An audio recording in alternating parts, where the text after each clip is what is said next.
Good evening, ladies and gentlemen, and welcome to this meeting of the Scrutiny Committee. I'm Councillor David Howarth, the Chair of the Scrutiny Committee, and we have committee members in the Civic Centre, along with the necessary officer support. The meeting is being live streamed via YouTube and will be available on the Council's website. Some housekeeping for those here in the Civic Centre. There are no fire drills planned, and if the alarm goes off, please leave by the emergency exits at the back of the room and congregate on the car park. Could you please turn off mobile phones and switch your microphones off when not speaking? And for those joining us via Microsoft Teams, please remain muted and indicate at the appropriate time when you would like to speak, and I will bring you in. This is the first meeting we've had since of any committee of the council since the very sad news that we lost Bill Evans last weekend.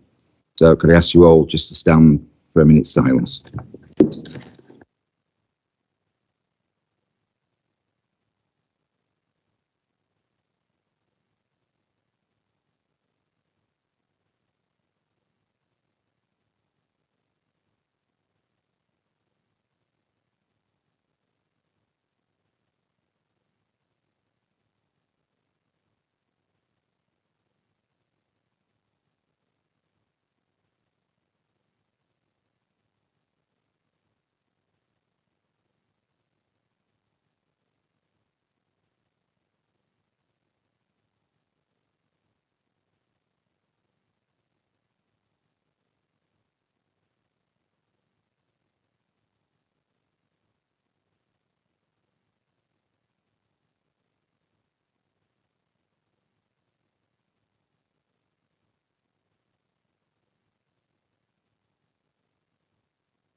Thank you. I'm sure it goes without saying that our thoughts are with Bill's family and friends at this time.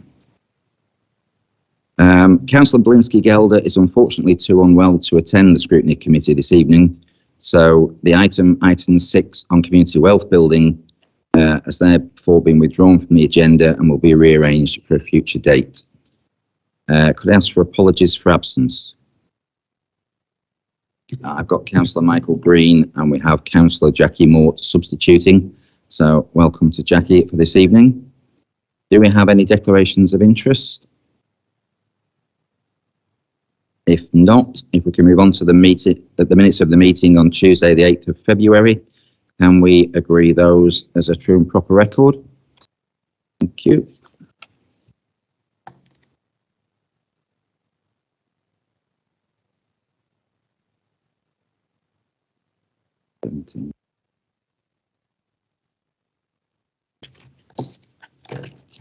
Matters arising from previous Scrutiny Committee meetings.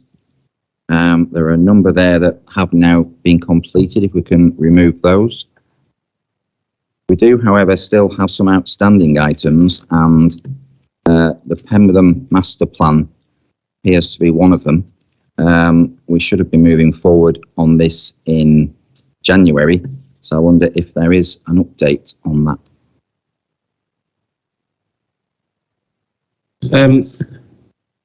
We haven't got an update, Chair, as we're here today, but we can write to you in the morning with an update. We are expecting it as an administration at any point, because clearly it's a priority to deliver that. So we can, if it's okay, can we get the officers to write to you in the morning with an update? Okay, thank you. Then can we circulate that to members? Sorry, Karen. Yeah, thank you, Chair. Good evening, Paul. Good evening, Chris. It's just on page 11, minute 39.4, the breakdown of different funding streams, and I thank Louise for sending us the information. It was just the section 106 monies of over £2 million. I just wondered if there was any way that could be split down into which developments the actual money is from, where the money would come from. Yeah, it can be. I think we have presented it previously in a monitoring report, but I'll speak to Louise and we'll get it. Any other questions on item 4? Sorry. Yeah, in the minutes, we asked about the £150 rebate, how that was going to go through. I believe there's a system set up now, but I just wondered what the system was for people that don't pay council tax. Really good question, Kath. The whole system's just barking mad that the government has introduced, and so the council is having to try and make contact with those that don't have direct debits. So if you have a direct debit to pay your council tax, then you'll automatically receive the £150 rebate. But if you don't pay by direct debit, which is the majority of the people that don't pay direct debit are the people that can least afford to pay, the most vulnerable, we're having to try and make contact or ask them to make contact with us and set up some system of payment. So it's quite challenging, but the officers are on with it as we speak.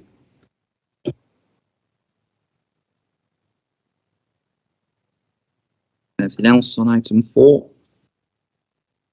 No, in which case, if we can move on to item 5 on the agenda, which is the shared services update. And if I can welcome Councillor Paul Foster, the Leader of the Council, and Chris Sinnott, the Deputy Chief Executive, to present the report. Thanks, Chair. You'll be glad to know that I'm not feeling 100% tonight. I have tested, Darren, before you look at me like that, I have tested, I promise. I was feeling a bit under the weather, but it's been my voice is a bit croaky, Chair, which isn't necessarily a bad thing. So I'll be brief and then just answer questions as the committee see fit. So we said we'd bring an update report, Chair, and members of the committee on shared services, and the report's in front of you. We've tried to keep it brief to try to keep the pertinent points, and clearly there'll be many questions following on. As you go through the report, Chair, there's a little bit of background as to how we came about shared services. Most critically on page 16, and it's really important, and I want to take this back to council as well, reminding all members of the committee what the principles for shared services are, because the principles are clearly different to how some members on the council would portray it. But there were 2 sovereign councils. We make our own decisions, and that is clear. There's not a Chorley takeover, there's not a South Ribble takeover, and I think I'm going to repeat those principles as often as I need to, Chair.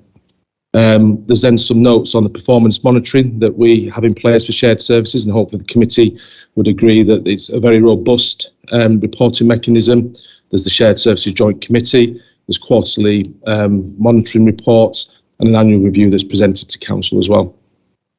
The report then goes on, and hopefully the committee members recognise this because it went through council, the future development of shared services, where we're already in the process as we speak now of looking to enhance a couple of additional senior positions within the management structure. So this is the first interviews and shortlisting took place last night on that. And then the team, Gary and Chris and the team, are now looking, as we speak, at looking at if there's any further development of shared services moving forward as well, and no doubt the committee may have some questions on that. And then finally, Chair, within the appendix, there's a lot of data presented on the financial savings that the sharing of services has created for both councils, some of the roles that we are sharing, and the very importantly for me, the staff satisfaction survey. So nearly, I think it's 91% overall staff satisfaction for the 50% of our staff that are employed within shared services, and I think that figure is quite phenomenal. And shared services, Chair, is clearly working for both us and Chorley Council, and therefore for our residents. And on that, unless Chris has got anything to add, I think we're just open to the many questions you and your committee may have, Chair. Thank you. Okay, Chris is nodding furiously, so he doesn't at this point. So perhaps if I could ask the first question, on page 16, paragraph 6, the principles of shared services refers to 2 councils. Why are we not looking at sharing with other councils where this makes sense? For example, West Lancs allegedly performs better in recycling, and could this be an option for the future? I think we border a number of other councils, and in the recesses of my mind, I think we used to have some arrangement with Preston over things like building regulations from memory. So yeah, we did, I think it was building control, Chair, that we used to share some services with Preston City Council. We are in discussions all the time with other local authorities surrounding shared services. Councillor Bradley and myself met with the leader of West Lancs about 2 weeks ago, Didn't discuss any detail, just agreed to discuss what opportunities there may be for West Lancs to share some services with us. So it's very, very early, but we're open to discussions with any local authority about the sharing of any type of back of house services. And the reason that other authorities want to do that with us is they're seeing the success of it now, because we are the only two authorities in Lancashire doing this.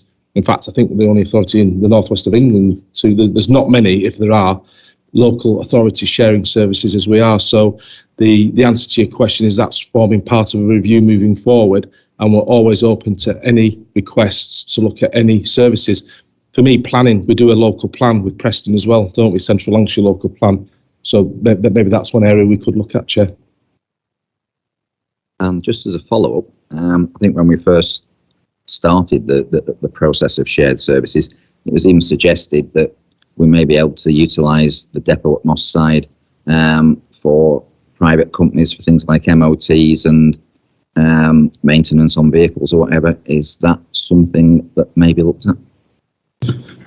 Again, the answer is yes. So the team, Asim and the team, are now involved in looking at the neighbourhood services in detail in the Moss Side depot, and that may or may not be one of the recommendations that comes forward, Chair, but we'll certainly mention that to him again, because he's down there quite often looking at the structure, the vacancies, and how we may want to work moving forward. Remember, we share the facility as well for the waste collection services as well, don't we? So the answer is yes, we are looking at it.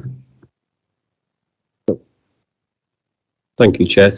Good evening. In terms of the principles for the shared services, much has been said regarding sovereignty and identity of the two councils.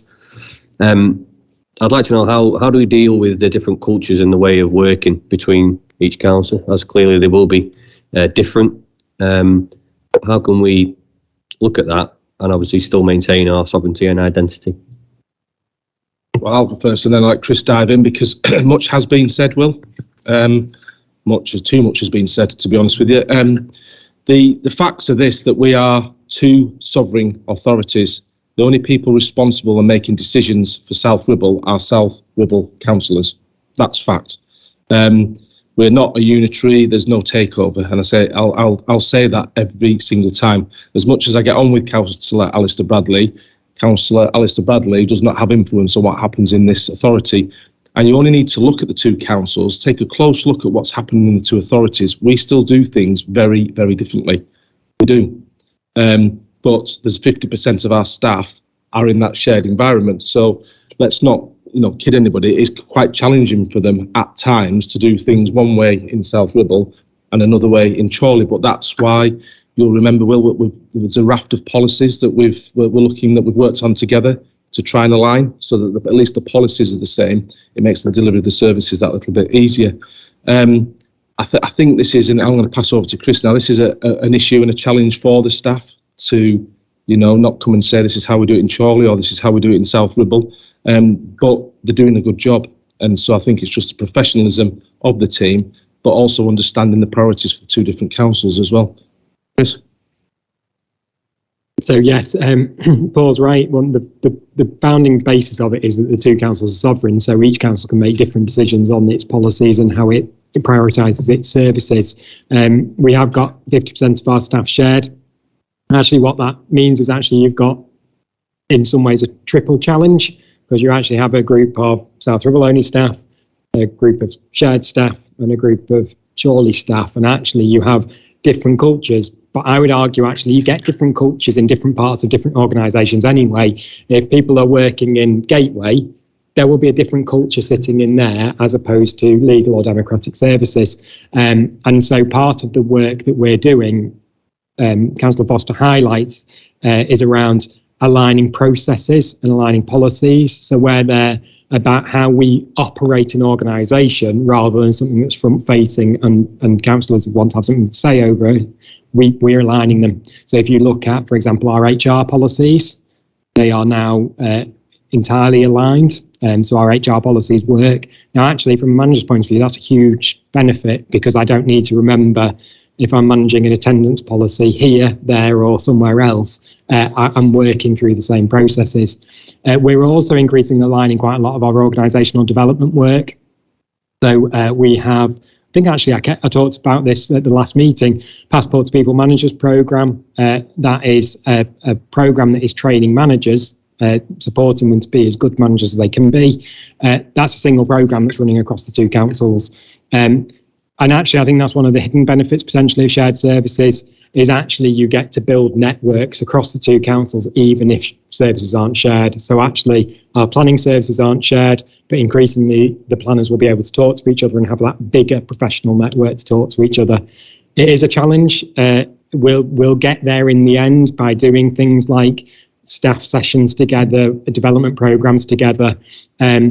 It is something that I think has been discussed at council, and we've discussed here before around the results of the staff survey.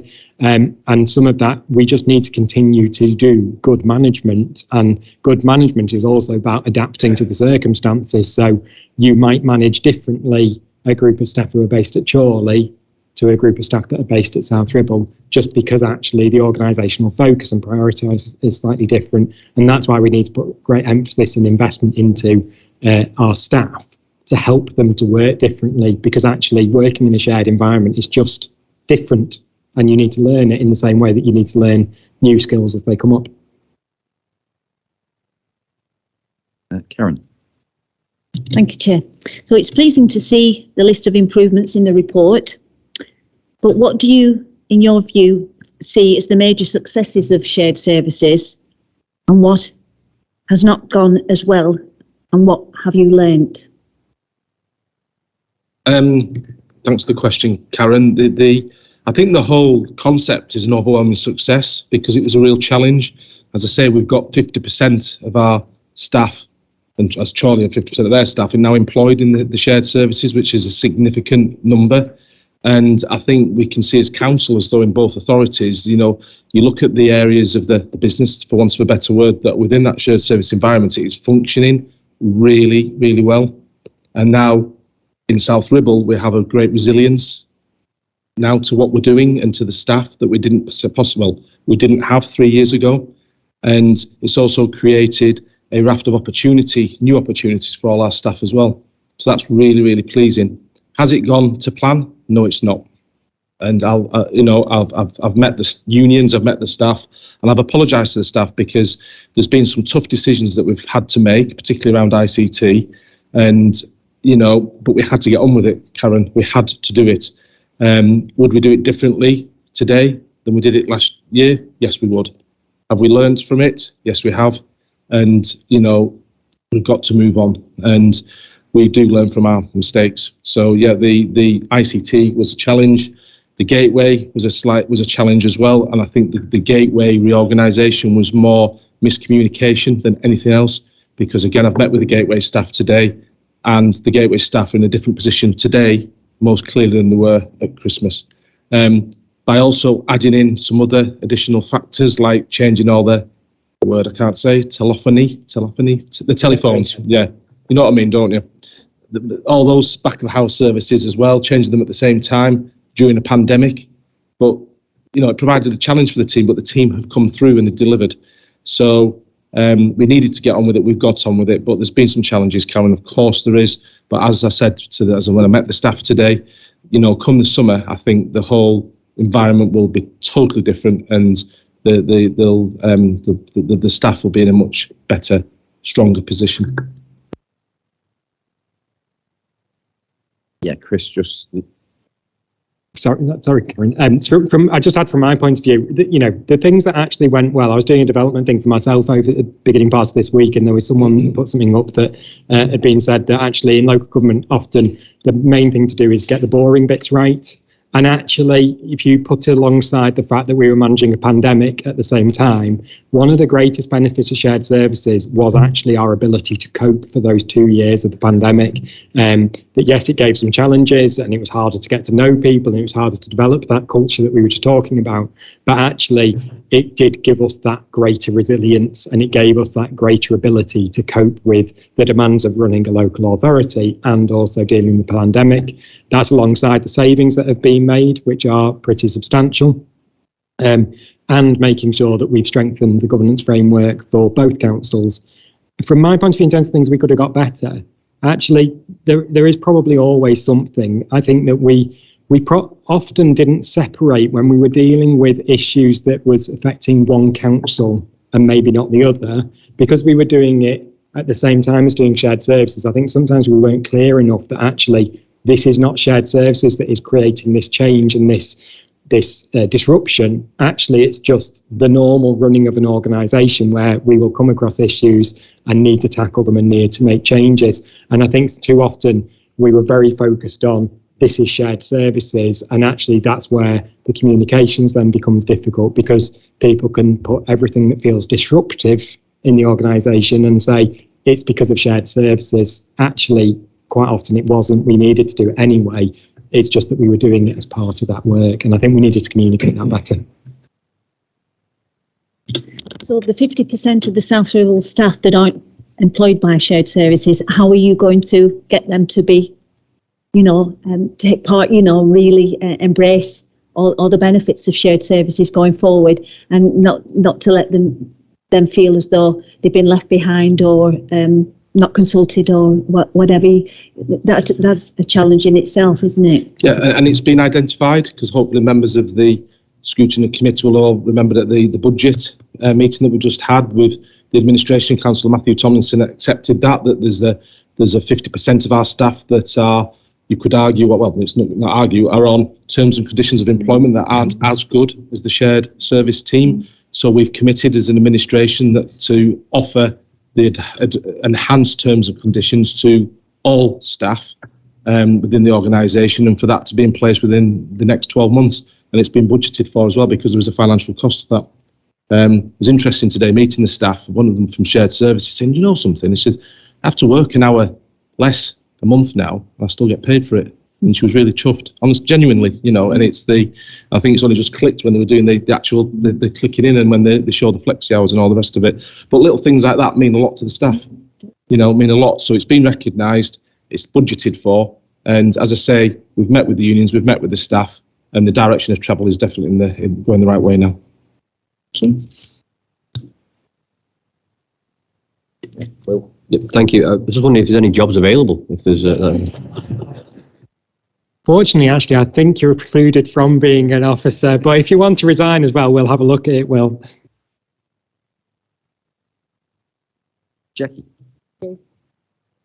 What arrangements are in place to deal with any competing priorities between the two councils, and where maybe the same resource is required at the same time? Really good question, that, Jackie. And this is where we rely on the senior leadership team and the structure of the council, that they have to prioritise the work appropriately. And I think it is a challenge that the team have. But if I'm being absolutely honest with you, Councillor Alistair Bradley has not mentioned that to me once. Genuinely, that South Ribble has been prioritised or Chorley has been prioritised. The team seem to manage it really well.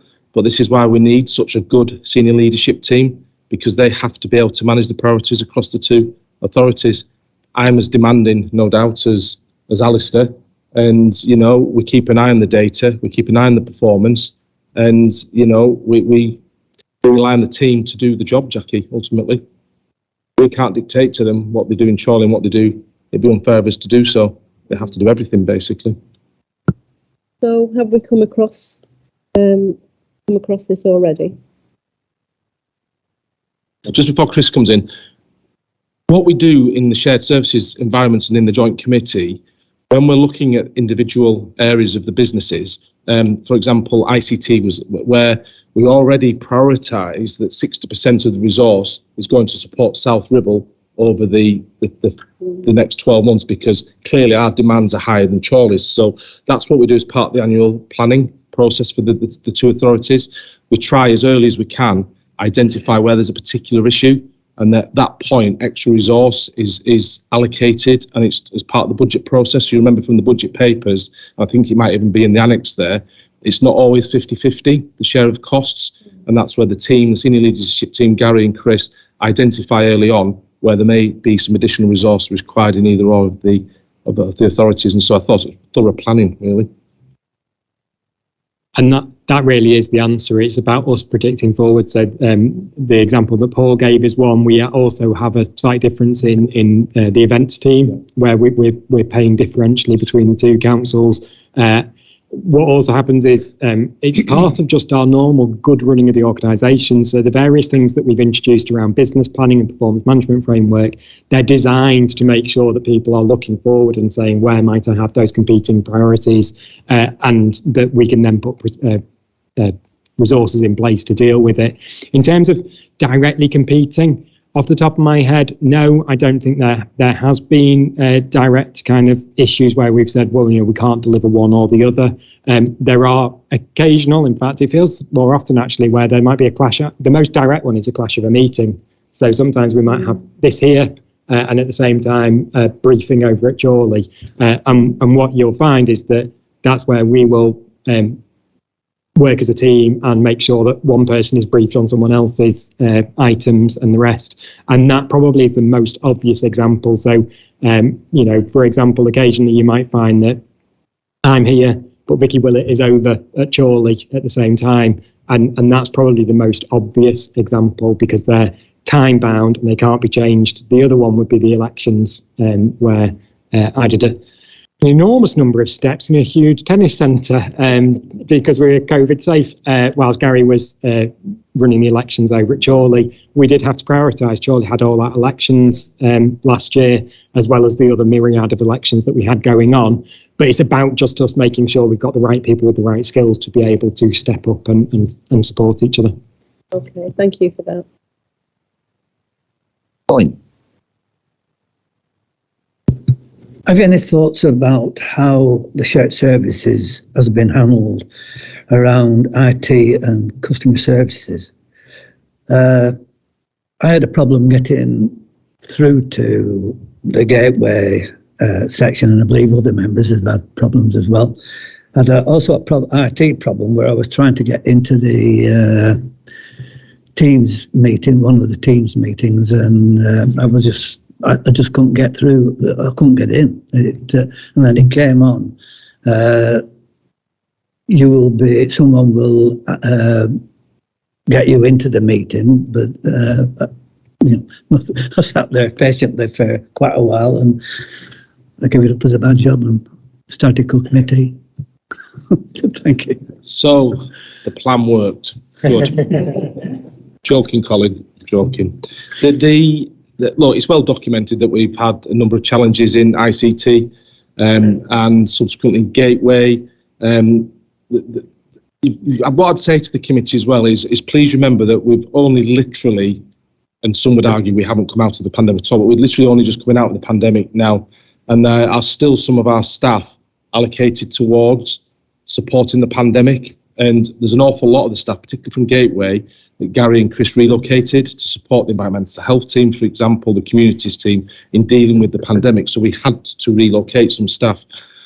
That then put additional pressure on Gateway at the same time that we were looking to do the restructure, which was supported by council, and also sat on, and it's been well documented that there's vacancies. We're just really struggling to fill vacancies. It's not a lack of trying, we're just, I think, up and down the country, local governments in particular is struggling to fill vacancies. But the challenge, the calls, that's sorted now, Colin. I'm pleased to report to the committee, I think as of yesterday, the average waiting time on calls in the Gateway was about 1 minute, 10 seconds. The abandoned calls down to something like 3%, 4%. I can't remember the exact figure, but we've always got that data available for you. Why was that? Because the Gateway staff was supported by the colleagues in other areas, and the IT systems and the telephones are now working more appropriately. So there are challenges, but we're through the challenges now, Colin. And as everyone's back to work now, as Gary and Chris have relocated staff from dealing with the pandemic back to their day jobs, so to speak, everything is becoming far more settled, and as you'd expect, in the performance levels as you'd expect them to be. But we're not going to sit here and say it's been perfect, because it hasn't. the ICT, I think, again, that's well documented. The fact is, and hopefully the committee are acutely aware of this, and I know that your colleagues in the governance committee and the council, to be fair, the ICT was in a poor way. There was a chronic lack of investment in infrastructure in this place over a 10-year period, and it just wasn't fit for purpose. Now, that is not the fault of the staff. That is the fault of the council. So there's been wholesale investment, millions of pounds worth of investment into the ICT. And as I say, we are nearly there. So ASIM updated the staff this morning. You recall, I think we approved about £1.2 million worth of additional spend on hardware back in January. We're just literally waiting for the last pieces to be delivered, and that'll be rolled out across the organisation. So again, these are the final pieces of the jigsaw. They're all there. We're just clicking the last couple of pieces in, and you should all start seeing some significant improvements. So the fact that I couldn't get it was this week that I couldn't get into the Teams meeting. So was that a problem with my iPad? So on Teams, Colin, there's a particular. It's not necessarily the software or the hardware that's at fault there. And it's about training. So we're looking at training as well, because on some, if an individual hasn't, I've done it myself. If you don't properly close down a previous Teams meeting, it's impossible for you to get into the next one. And you can press all the buttons. You're like, it won't happen. So this is part of the training that we need to roll out to members, additional training on the Teams software, because when it works really well. But if everything isn't closed down properly and then restarted again, you'll sit there for 24 hours, Colin. You will not get in a Teams meeting. So again, I think that's just an issue that we're looking at in regards to training for members, because inadvertently, I've done it myself. You might think the Teams meeting's over, but you haven't pressed the button, so it will stay live all the time. And it's a meeting that it doesn't exist. So hopefully that answers it anyway. Colin. Yeah, there's just while we're on that, there might be a point worth making. For some reason, the meetings are quite often rescheduled. They'll cancel one that's been scheduled and reschedule it, and what you get is both those meetings still sit on the Teams. When they cancel one, we need to find a way of getting rid of the one that we cancelled, because what you do is you open it, the correct one is there, but if you inadvertently press the original one, you sit there and get that message and you can't get it, and then it suddenly dawns on you, oh, hang on. And the other one, which is actually underneath, it's a case of, let's get rid of the one we're not doing anymore. And I don't know how you do it, but that is an issue. I wholeheartedly agree, because I've rang up a number of times and what the bloody hell are you doing, cancelling governance an hour before governance? And they say, we're not, we're just updating the Teams invite. But there must be a solution through where they can automatically delete them, there must be. But we'll look into that, Colin. Right, yes, we can look into that. On the same subject, I mean, we're trying to get people to go online to use our services.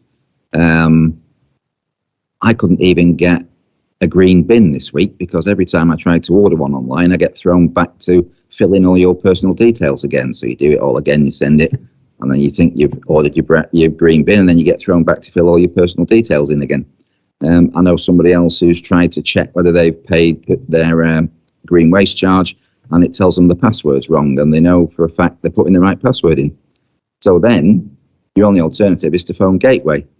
And I was actually reading the report for Monday night this morning, which random time, random day, 10:15. So I thought, well, I read about the 90-second target, so I tested it. And after 2 minutes and 20 seconds, I was first in the queue. When I was trying to get my green bin 2 days ago, I was second in the queue. So we're going way beyond the 2 minutes, 20 seconds that it took me this morning, and certainly much longer than the 90-second. So the question really is, when are you considering the phone has been answered? Is that when the electronic message kicks in to tell you you've got 27 options of what buttons to press and go online if you can do? Or is it when somebody actually picks the phone up and says hello? It's the latter, Chair. And there's still a raft of software updates being made so that the gateways, what will improve the whole system the most is, I think it's approximately in June, when the IT system's all fully integrated, so that when any member of the public or any councillor rings Gateway, they can be patched through to any member of the council staff, any member of the council staff. So hopefully it will improve, but it's the latter. And it's not perfect, we accept, but it is getting better, Chair. Thanks for that. I mean, at the end of the day, we're friends. We want it to work. But if we're experiencing that as members, it's frightening what the public might be experiencing. Chris? And I think it's really important, actually, we get the feedback from members, because actually that means we can start targeting. I know that ASIM is aware of issues with the online forms for garden waste. The problem is with any ICT issue that is intermittent, that actually they've then got to try and replicate it to try and work out what it is to be able to fix it, but they are doing that development. I think these examples are very good examples, though, of where there's issues within a service, and actually it's not really related to the shared service, because actually we did already have some issues that we knew about from the garden waste before ICT became shared. Now, it wasn't exactly apparent because actually it only comes around on an annual basis. But what makes it more acute as an issue is where it is shared, we need to be able to demonstrate that actually there isn't a degradation in service that is having an impact. And that's something that we're aware of and is why we're first recruiting and trying to fill all of the posts that have been approved by council. We're also going to be using some underspends to recruit for some additional temporary staff to support us during these next couple of months, because we know that actually we need to make sure the service doesn't degrade in any way. And so within customer services, we'll fill the structure and then a bit more for a temporary period to try and help us through this period. Okay, thank you. Karen. Thank you. My question is on page 16, paragraph 6, bullet point 5. It says reference is made to a single delivery model, except where it doesn't meet the needs of each council. So could you explain how will this be decided, and how flexible is the shared service model to have different processes while aligning the two councils? I think I'll probably take this one because it sounds like officers speak when you read it out like that, Karen. This was actually one of the original principles from before we started to expand shared services further. And really, it's on the basis that you don't really get good performance from within shared services. You can't really make savings within shared services unless you broadly have the service being delivered broadly similarly across the two councils, and that's what that means by the same operating model. How it's decided is it's decided when it's initially set up, first by the Shared Services Joint Committee, who would be expected to be looking in more detail and working through the issues that might arise for either council. And then it would go to the relevant decision-making committee, so whether that's Executive Cabinet or Council, depending on the changes that are being made. So in terms of who makes the decision, it's the councils, but they'd be advised by the Shared Services Joint Committee, who have a more detailed oversight of it. I can probably give you a few examples of where we've got the same operating model but a slightly different approach. In fact, I'll use Darren's service area. Democratic Services is a single team. Democratic Service officers will move between different committees at either council, but there will be different ways in which those committees are supported. There'll be different ways in which members are supported. Some of those will align and we'll steal good practice from each council and use it. But if you look at how we support the mayor at the moment, that's separate. It sits within the same team, but there's a Mayor Secretary at Chorley, there's a Mayor Secretary at South Ribble. They're separate, and the teams around it who support the Mayor on functions is different, because at that point in time when we were deciding that, there was a feeling that actually that civic function is different and it's distinct and it needs to be. And occasionally you might see that someone from the Chorley civics team is supporting South Ribble's mayor. It gives us that resilience, but actually it's two separate functions. As a really basic example, but actually what you see is you get that replicated throughout each of the services. So broadly similar in how we operate, but with some nuances depending on particular circumstances.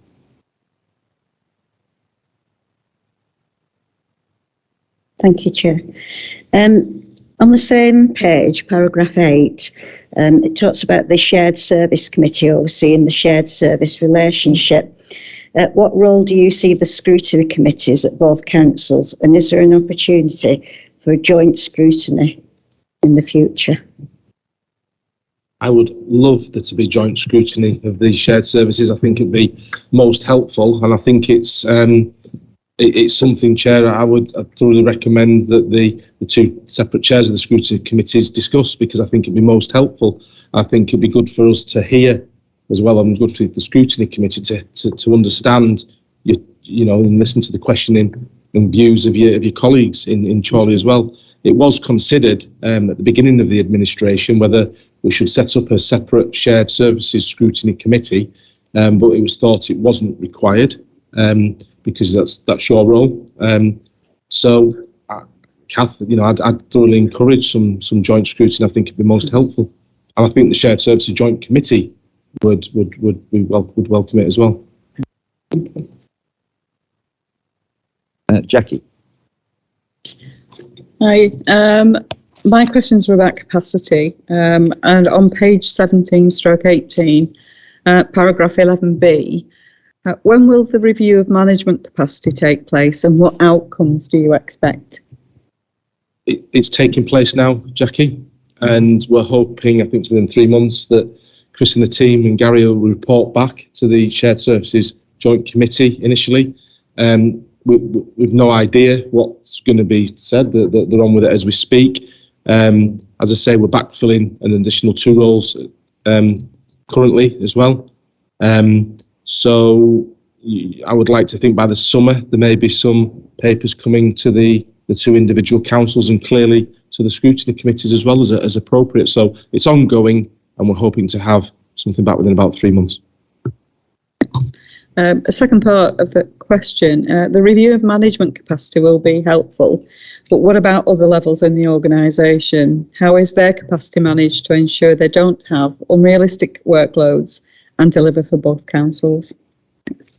So again, Chris mentioned earlier, and Chris can jump in a second, that we've done a detailed review in both shared services but also the 2 sovereign councils, and there's some additional capacity requirements because of also the surging workload that the officers are facing. So there's a significant investment, Chair, short-term investment, additional investment going in to support the staff. And I think it's fair to say, and Chris can speak for himself, that it's something that's monitored constantly. And I think it's the administration is putting quite a lot of pressure on the leadership team to fill the gaps as well. There's a number of vacant posts that we're pushing across the board to get filled as quickly as we possibly can now. Chris? Yeah, so the review of management capacity is because we have identified that that's a particular pinch point, it's a particular issue at the moment. Paul's right in terms of the timescales. We're working with the teams who are involved in that, so those tiers of management, so they can input their views and tell us where there are difficulties and where they think that there's issues in capacity. We also have a business planning process. Business planning is where every team across the council sits down and talks about the big issues they're going to face in the coming 12 months because they know best. And talk about what are the big things they're going to need to undertake, maybe away from their business as usual, and understand where might be the demands on their capacity over that period. And that's happening now. So February, March time, all the teams sit down and they talk about what are we going to face the next year, where might we have some capacity issues, and then we start talking about, well, actually, do we need to change things? Do we need to bring in additional resources to support us? And then that feeds through so that we can have a look across the whole organisation. The senior management team meets on a weekly basis, and one of the things the senior management team does is talks about how's everyone getting on, where are the potential issues, and alongside that, directorate management teams. So I will meet with my direct line reports, as will all the other directors, and we have standard agendas. And so every month, one of the things on the agenda is talk about how are staff feeling, where might they be feeling pressed or pushed, are there any things we need to do about it? It doesn't solve it all of the time, because the reality is sometimes things are just busy and sometimes you have a peak and then you know that the peak's going to drop away. So we can't ever say that no one's ever going to feel like, that was a bit of a busy period. But what we can say is that we've got mechanisms in place that we can spot it and take steps if there's an ongoing issue. Julie. Thank you, Chair. As shared services has grown across the 2 councils, what support has been provided to staff in dealing with the obvious changes, getting used to different priorities, organisations, politics and people, etc.? I'm looking enthusiastic about doing this one because actually this is something that we did do a bit of thinking about. Before we expanded shared services, I had a phone call actually with the Chief Executive of Mid Suffolk and Baber. So Mid Suffolk and Baber, I did have to Google it. They're down south is broadly it. They're kind of just north east of London. They have full shared services, and I did a phone call, and actually it was the chief exec there is the chief executive who led our peer team last year. And one of the pieces of advice he gave is he said, you need to make sure you sit down with every single person who's involved in becoming shared and make sure that you've worked with them, not in a performance review point of view, but a development point of view. And so when we undertook phase one shared services, every single member of staff who was moving into phase one shared services, they had a meeting with their manager or their senior manager, and we had a template, and it was not about how are you getting on, how well are you performing. It was all about what are your thoughts about moving into a shared environment. Do you understand, the basics of, if you've been a South Ribble employee for 20 years, maybe you don't cross that border very often into Chorley. Do you know the area? Do you know the priorities? What do you need to know? And then we did lots of development work with people. It was slightly disrupted with the pandemic because most people just wanted to get to know. Though a lot of the phase ones shared services, they were support services. They needed to, if you're an accountant, you need to know the people who work in the services you support. And we did quite a bit of buddying, and we did some calls around it. And I think that probably is the thing that comes through in those survey results, the monitoring results that we present to Shared Service Joint Committee, where very high proportion of staff say they understand the priorities, they understand the role that they play in it, because we sat down with them and did it. Now that's a one-off exercise, but then it's complemented that we have a performance review process, which happens multiple times a year. It's a continuous conversation between an employee and a manager to say, how are you getting on in your role? Where do you need support? We haven't finished doing that for phase two. So phase two is customer service and ICT yet, because we've only really just started it, because we do it once people are into, so they know what their role is going to be. So we're just starting those processes. ICT is a little bit further ahead than customer services, obviously, because it was a couple of steps ahead in the process. So again, they're having that conversation about, what do you need to know about the other council? What do you need to understand? Who do you need to get to know? What support? What are you worried about? And that same process is happening. I think it's probably something we probably needed to do a bit more of, people outside of shared services as well. Of course, we concentrated on the people going through the change process. We probably need to do a bit more around people who weren't going in shared services, but felt unsettled by it. And I think that's something that we'll probably learn for future phases. Matt. Thank you, Chair. What might happen in the future if either of the councils decided that shared services was no longer appropriate? Is there an exit strategy in place? There's no exit strategy in place, but there's a legally binding document that the two authorities have signed, which clearly, like Brexit, isn't it? It clearly indicates how the separation would take place, how the costs of that separation would be managed, etc., etc., etc. So that was part of the principles of the agreement, that in that very unlikely event that they wanted to divorce, that there had to be a clear strategy and policy, and so that's in the legally binding document, Matt, that hopefully we don't need to see. Colin. Thank you, Chair. Page 18, paragraph B. What services and functions are envisaged for the next phase of shared services, and what timescales are involved? We don't know. We're just having a look, Colin. There's no premeditated plan to go and drag something into shared services or not. The Gary, Chris and the team are looking at all the services and seeing where there's the possibility that they could be shared. So I think that along with the review into the directorates and the management delivery, it's going to be with us in the next 3 to 6 months. We'll go to the shared services. So there's no plan. The team are looking at it. Thank you. the other Colin. On page 21, it lists all the recurring savings, which are quite substantial over the next period. Over what period are these savings going to be made? And are we likely to reach a point where there are just no more savings to be had? And if that's the case, when is that likely to be? So the savings that, my understanding is that the savings that are indicated there into perpetuity, the budgeted, they've been achieved, Colin, and so they're forever. And as I say, which is pleasing. And clearly there comes a point though where you just can't drive any more savings or efficiencies out of an organisation without that organisation being able to fulfil its deliver its frontline services. And so, but what I would say, Colin, is that this exercise has never ever always been around generating cash savings. That was an element, particularly in phase one, because we thought there was some low-hanging fruit, and we've done that now. But it's also about resilience and delivering the best possible services we can for the local community. So you never say never, do you? But there possibly is, and I keep saying this to Gary and Chris, there must be more efficiencies we can make and do things slightly differently or better. But you're right, we could be that we're getting towards the maximum, in cash terms, savings that we can achieve.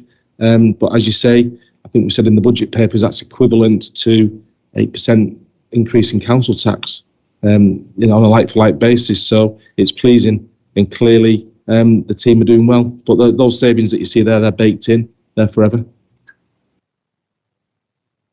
Yeah, these are the ones that have been achieved, and actually we would expect that we probably are likely to get some further savings as we move into phase 3. They'll be different, and what you see in that table is actually not all make savings. Some actually cost us some money, but it's generally where one council or the other has decided that it's not got capacity that it wants, and so it's putting it in. But overall, I would expect that you would continue to be able to make some degree of savings from most shared services. Not always, because actually, if you've got two teams that need to deliver two separate services, it might be you might make some management savings, but that's around it. I did used to say that eventually you can't keep taking 5% away, but the chief executive, who happens to be an accountant, laughs and tells me that mathematically actually isn't true. You can keep taking 5%, it's just the 5% changes. So it does become more challenging as you get further. I would argue, though, that by working together, we're putting ourselves two strong councils already from a financial point of view. We're putting ourselves in an even better position to be able to manage future financial challenges, unfortunately, than some of our neighbouring authorities who actually are already probably at the point where finding savings is pretty challenging, and they haven't got an option for being able to look at it across two.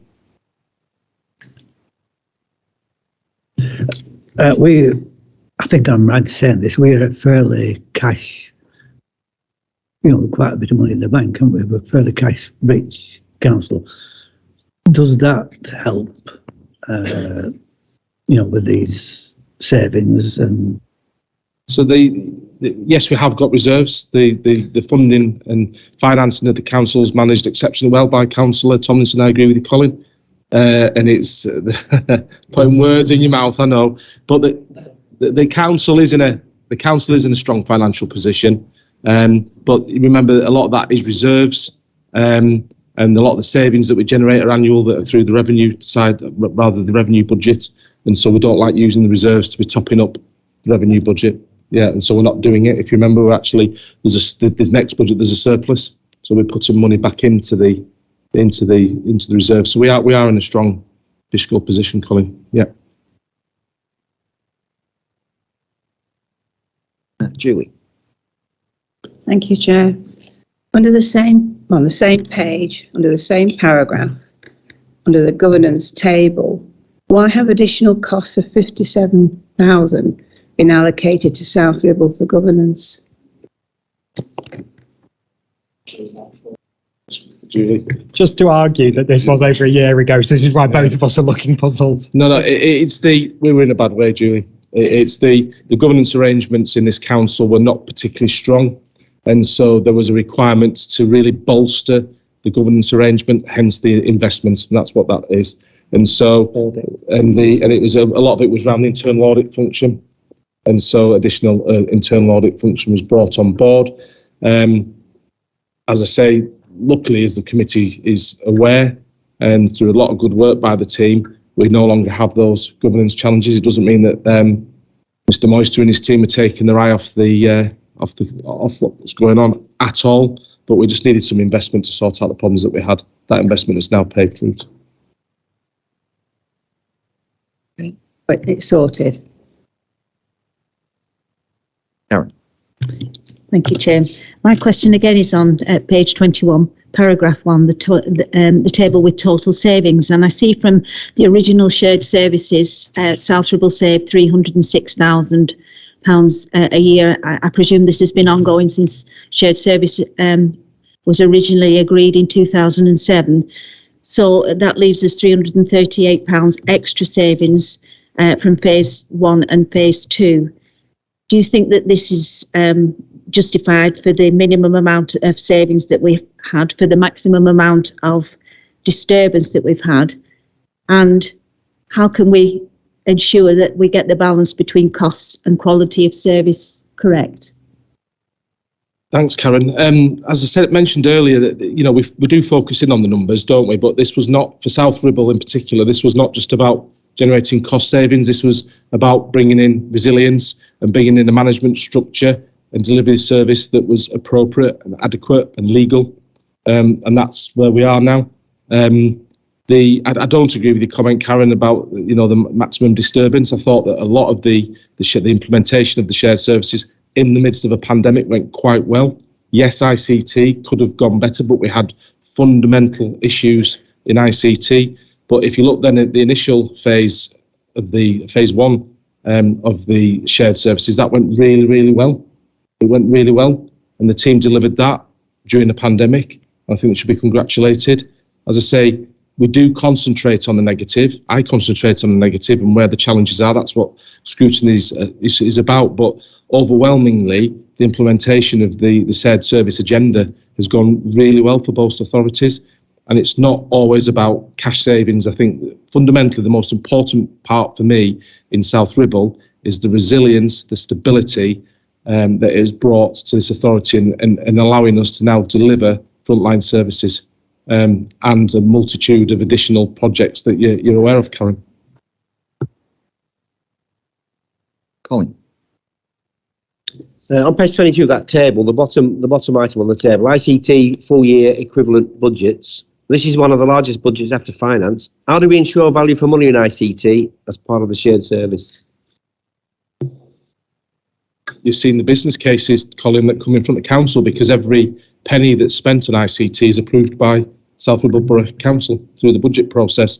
And every penny that's spent, Azim and the team have to put forward their justification and to Councillor Tomlinson, and everything's scrutinised to the nth degree. And then ultimately it's approved by you, by council. And I think I'm not surprised to see that I'm actually quite pleased to see that that's where the largest single investment is year on year for the team, because I think we'd all agree that's singularly probably one of the most important back of house functions that we, both the councillors, the staff and our residents, require.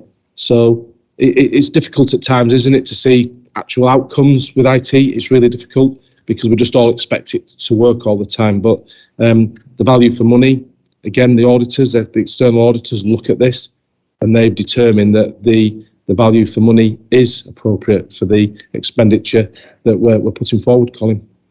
Chris, anything?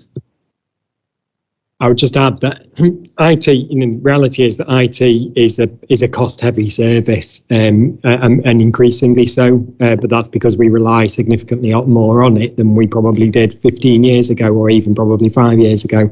And one of the key things actually that we should be able to get, going back to Councillor Coulton's question, in terms of longer term, is actually we should be able to either achieve savings from our ICT and being able to align the systems better, or, and unfortunately this is probably more likely, mitigate cost increases In the past, you would buy a system, it would probably literally come on CD-ROMs or in a server, you would install it and you would not then pay for it again for another 5 years.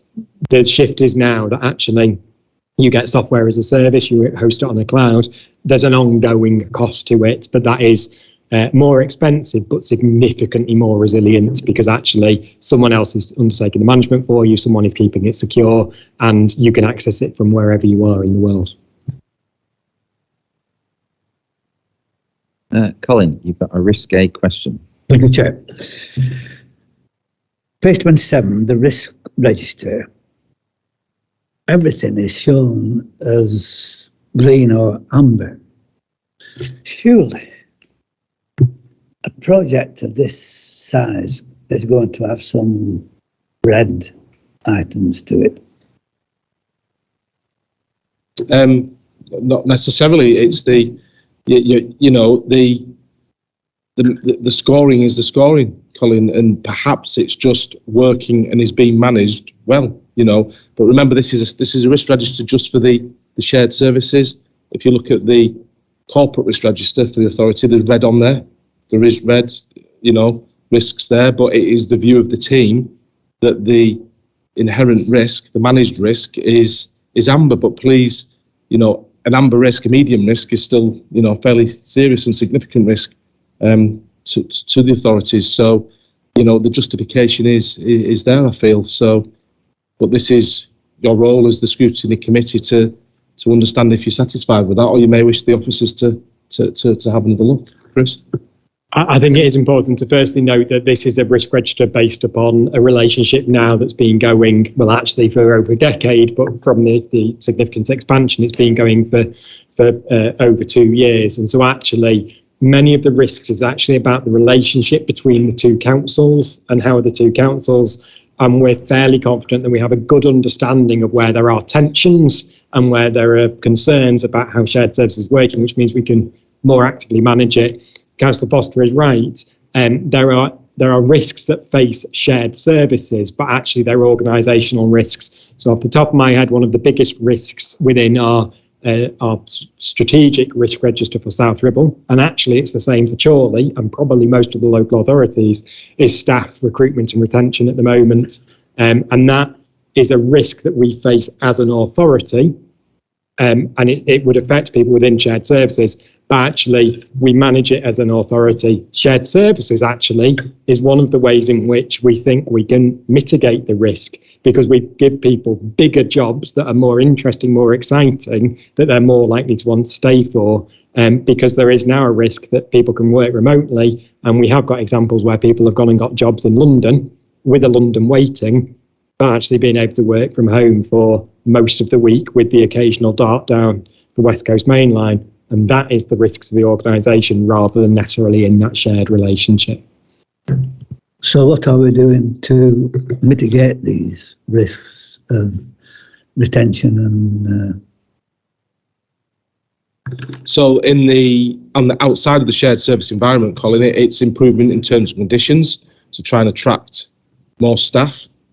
We're looking to enhance the offering. We're looking to enhance the job opportunity and the progression, and we're looking to the apprentice programme employ more younger people that want to work with us and have a career in local government.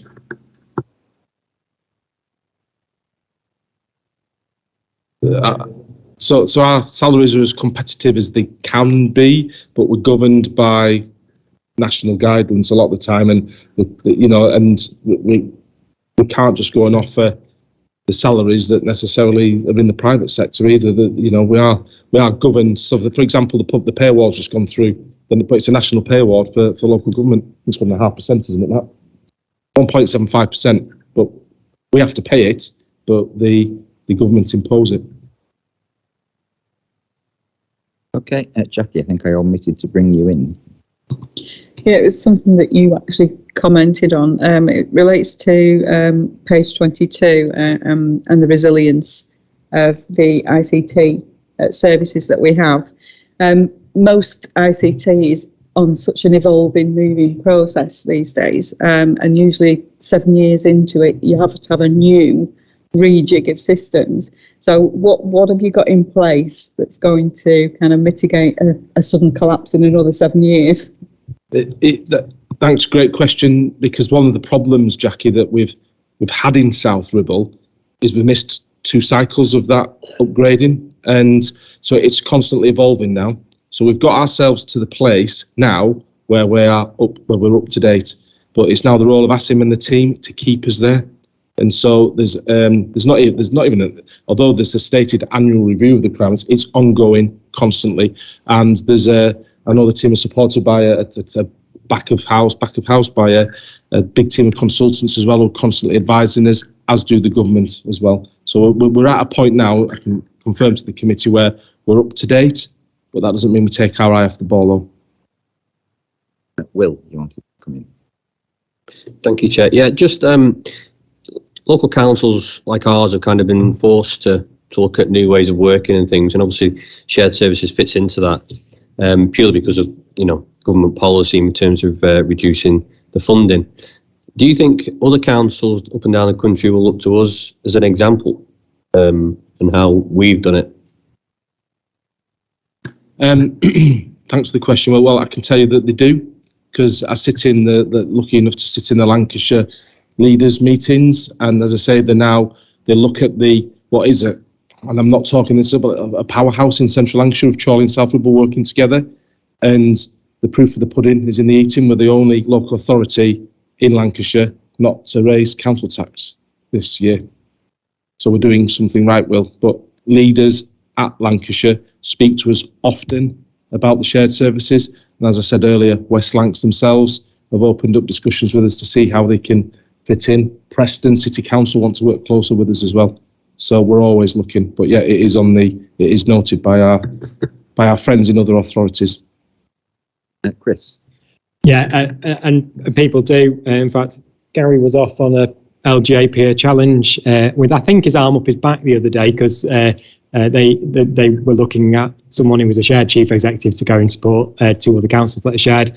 Sharing is hard work. You've got to manage it well, and you've got to continue to manage it well on an officer basis and on a political basis. And so there are councils who have decided to stop sharing, but actually, in the long term, it will be, like you say, Will, one of the key options that is still available, particularly for district councils. You see lots and lots of shared service arrangements across Greater Manchester and big unitaries as well, because it does provide that ability to particularly build resilience in services. Yes, you make some savings, but actually you get to be able to work at that greater scale, and you get better resilience from it. And actually it really helps with things like recruitment and retention. Do we have any other questions from members of the committee? In which case, do we have any questions from members not on committee? That then takes us to item 6, as we've said, unfortunately. Sorry. Yes, could you take us through the recommendations, please? Thank you, Chair. Just some of the themes from tonight and things the committee might like to consider. The committee thanks the Leader and Deputy Chief Executive for their report and answering the committee's detailed questions. The committee welcomes the achievements, progress and improvements made as a result of shared services. The committee asks that the individual examples of issues concerning ICT and systems be investigated further. The committee feels reassured that the council is aware of issues with the customer services and ICT reviews and the steps being taken to resolve these issues as soon as possible. And the committee asks that the opportunities of joint scrutiny of shared services be explored further with Chorley Council. Thank you, Chair. Okay, would anybody wish to add or take anything away from that? Is that agreed? Thank you. In which case that now does take us to item 6, which has been deferred, and I'm sure we all wish Councillor Belinsky-Gelder a swift recovery. That then takes us through to item 7, which is urgent decisions. The meeting is asked to consider the reasons for urgent decisions and waiving of call-in. And I think, Karen, you wanted to come in. Yes, I did. I just have concerns about 3 items of mutual agreement, general exception procedures.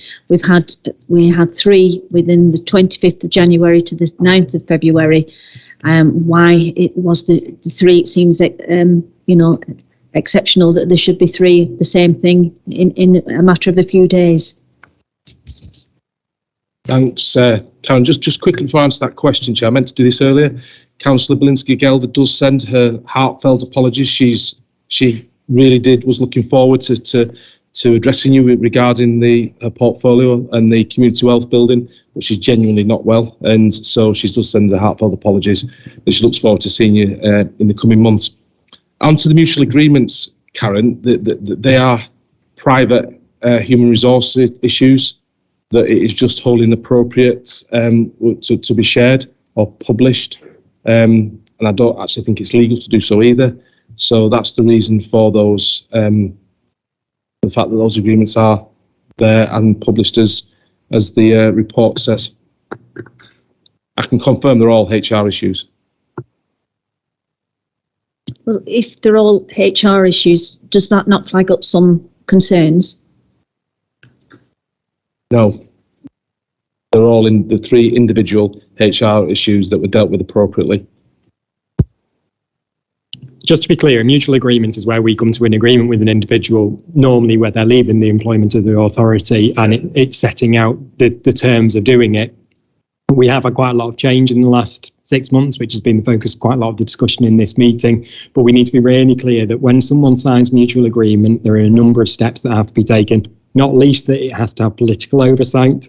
It is it's a confidential decision because it has personal implications for the individuals concerned, but we also make arrangements and pay for independent legal advice for those individuals, and if they are a member of the union, they will be supported by the union through it. We have had recently a joint consultative committee, which is where senior officers meet with branch officials and regional officials from the union. They know about all of these and are comfortable that it was the right approach to take in them. Generally, it is in periods of change, it is where someone has had all of the opportunities around ring fencing, redeployment, consideration of retraining, and they've decided, actually, I don't want to leave, I don't want to stay, I want to leave the authority. And rather than it being a resignation or a redeployment, this is the most appropriate option. I will give one example because I think it's abstract enough that it wouldn't identify. It's where someone actually has gone and got another job, and actually they need the whole relationship to come to an end more quickly, but they rightly are saying to us, but if I hung around, you'd have had to make me redundant, and therefore, I'm putting myself at a detriment here. And so it's a way of us legally being able to end their employment more quickly, but them not to suffer a detriment that they might otherwise be able to claim. And so we have that independent legal oversight. The trade unions are comfortable with it, and our own legal and HR teams are comfortable with it. Jackie? Hi. I've heard a few times over a few different sessions that urgent decisions and people pull their faces and it's like, this is something that's a bit dodgy. So I'm querying, urgent decisions are legally founded and part of our systems. The other thing that I'd like to comment, we spend a lot of time comparing ourselves to this authority to another authority. And do we have any examples about other authorities and their use of urgent decisions in terms of how that compares to our performance? That's so. The answer is, I don't know, Jackie, but we'll certainly find out. My understanding is that there are other authorities that use the urgency provisions much more than we do, and I remind the committee that under the COVID legislation, the government said that Chief Exec and I could make every decision that this council needed to make during that pandemic, and we decided that that was not appropriate, and we recalled council and cabinet to allow that democratic process. The democratic process, Jackie, is so important to me personally. It really is. I want to be held accountable, and so urgent decisions. Before we form this administration, I remind all councillors that this was never published. it's an insistence of the administration that we publish to the Scrutiny Committee, and it goes on every cabinet meeting as well, all urgent decisions that are made. And every councillor also gets an email when every decision is published. So, you know, at times as well, there is slight confusion around urgent decisions and executive member decisions, which are completely different. But the urgent decisions we publish, and we sit in front of you and we justify why we've had to make those urgent decisions. You know, there's going to be, I'll give you an example, is, you know, given the fact of Bill's death, you know, I'm in a position where I'm going to have to make an urgent decision to restructure the, not the cabinet, but any chairs of committees, etc., etc. And we'll be speaking to the chairman of the Scrutiny Committee about that to justify that. But that's just an example. You know, we're not always in control of what's happening, but we always publish everyone, and they have to have the approval of the chair of the Scrutiny Committee and or the mayor. So just in answer to your question, it is legal. It's set out in the Constitution. The process is there, set out in the Constitution. Most other local authorities will have some similar process in place. There are differences in emphasis about whether it's an officer decision or an elected member decision. Urgency is often used where we've not put an issue onto the executive decision, the executive forward plan for 28 days, particularly when it's going to be a confidential one. The HR issues we just discussed are a classic example. You don't plan that you're going to do it a month in advance, but you need to make the decision relatively quickly, and that's what that urgency exemption is there for. We have currently, as a result of one of the recommendations from the LJPA challenge that we undertook last year, we're currently or about to have, and I can never remember the acronym anymore. They used to be the Centre for Public Scrutiny. I think they've got governance in their title somewhere now. They're currently having a look at some of our rules and processes and procedures.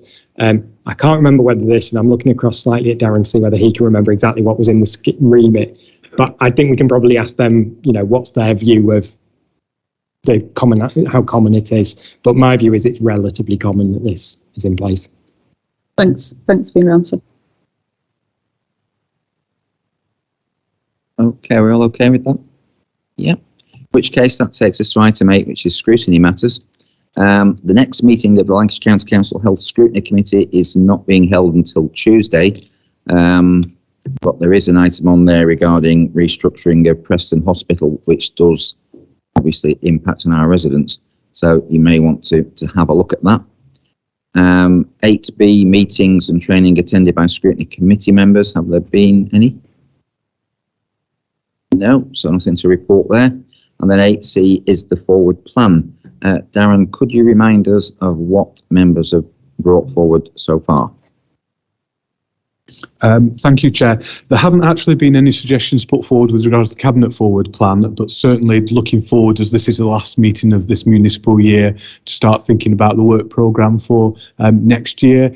And certainly there was a wish from this committee to do some joint health scrutiny on a district basis. And Chorley Council Scrutiny Committee have also expressed an interest in doing the same. So I know it's something that members have expressed an interest to progress further. Whilst we don't have the statutory scrutiny function for health, there is certainly an influencing role, and that's certainly something we'll try and draw up and look at with members here and also the council. Thank you, Chair. Okay, thank you. Everybody okay with that? We did say we would discuss housing, providers, didn't we? Is that on the forward plan? Yeah, thank you. Okay, any other comments? No. Incredibly, it seems like yesterday that I became chairman of this committee, and this is like my last meeting, unless something happens between now and May that removes me as the next first citizen. So can I thank you all for your input and your diligence. I think scrutiny in South Ribble is one of the functions that's exemplary, and we can be held up as an example to other authorities. And it's down to your input and the efforts that you make. So thank you for that, and best of luck to whoever takes over.